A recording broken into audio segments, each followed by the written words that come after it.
Voici la revue de presse. Bonjour Marion Lagardère. Bonjour Patrick, bonjour Julie, bonjour à tous. Dans la presse ce matin, condamnation unanime des Black Blocs. Oui, le 1er mai a été gâché par les casseurs, résume la dépêche du midi. Détournement de défilé, titre également les dernières nouvelles d'Alsace. Hold-up sur le 1er mai pour la Provence. Manifestation confisquée pour Midi Libre. Le message des organisations de travailleurs a été balayé par la violence, écrit Éric Marty dans son édito. La journée se voulait une démonstration de force syndicale.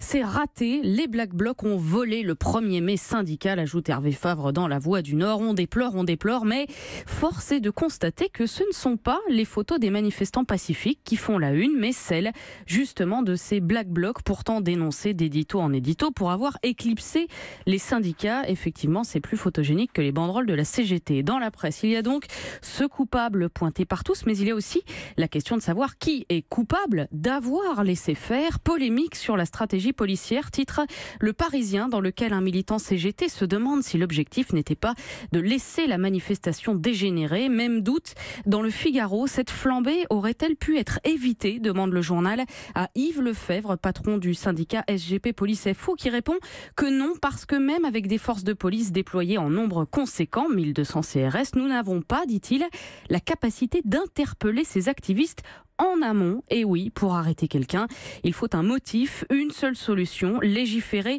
d'urgence, dit-il, adapter le droit à ce type de danger. Yves Lefebvre qui répond également à la polémique sur l'intervention jugée tardive des policiers. Quand on charge immédiatement, explique-t-il, il y a un risque important pour les passants. Et puis, il ne faut pas oublier qu'il y a un an, un CRS était transformé en torche humaine, effectivement.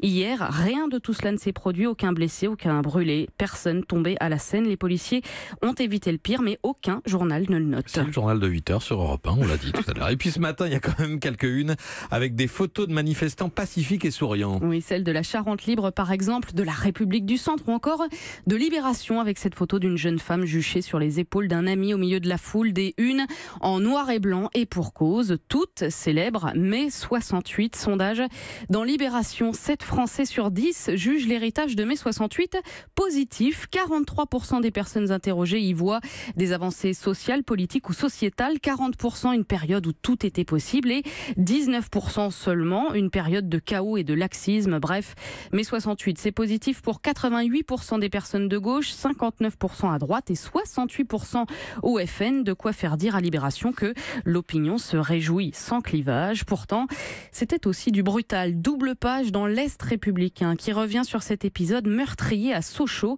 quand 2 ouvriers de l'usine Peugeot ont trouvé la mort dans un affrontement avec les CRS venus disperser le piquet de grève. C'était le 11 juin 68. Et puis témoignage aussi dans Notre Temps. Jean-Michel raconte les chaises et les tables balancées depuis les fenêtres sur le boulevard Saint-Michel à Paris, les grilles des arbres arrachées ou encore ces militants armés cachés dans les facs. Georges, pompier envoyé rue Gay-Lussac pour éteindre les voitures en feu, se souvient des charges de la police, des brutes à l'époque qui tabassaient les jeunes. D'autres évoquent les pénuries, les rayons qui se vident, l'impossibilité de trouver du lait pour les enfants, raconte Jacqueline. Pas d'école, pas de transport, mais l'impression d'être en pleine guerre civile. C'était un peu notre mai 36 à nous les jeunes, explique Claude. On rêvait de bonheur, conclut Suzanne. Pour moi, c'était l'espoir et être heureux, tout simplement. Voilà des témoignages d'anciens jeunes et photos d'émeutiers sans capuche à retrouver dans le dernier numéro de Notre Temps. Au-delà des manifestations qui les génèrent et des Black Blocs, plusieurs journaux pointent d'autres dangers. Oui, Presse Océan par exemple, pour qui l'ennemi en une a 6 pattes et 2 antennes, en l'occurrence le frelon asiatique. La traque contre ce fléau s'intensifie, nous dit le journal. Dans Sud-Ouest et la République des Pyrénées, le prédateur est un petit peu plus gros. C'est l'ours que Nicolas Hulot veut réintroduire et qui fait gronder les éleveurs. Enfin, une belle photo toute poétique en une du gratuit 20 minutes, celle d'une perruche verte prenant le soleil sur un cerisier en fleurs. C'est mignon, oui, mais il se trouve que c'est une espèce invasive, nous dit le journal. Du parc des Buttes-Chaumont jusqu'au bois de Vincennes, ces curieux volatiles au plumage vert vif se multiplient. La population de perruches à collier s'envole en Ile-de-France, d'une 50aine dans les années 70.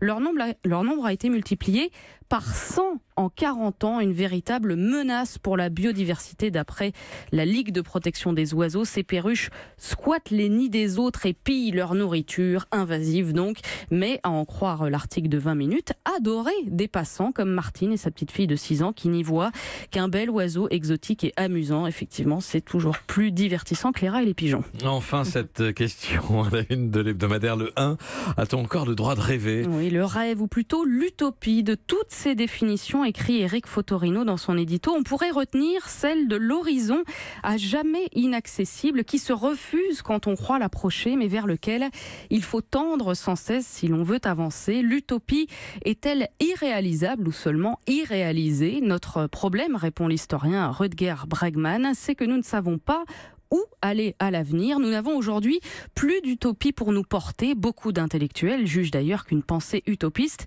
est dangereuse. Celle du passé, du fascisme au communiste, ont mené aux pires atrocités du XXe siècle. Mais il existe une autre forme d'utopie, dit-il, plus modeste, plus expérimentale, plus démocratique.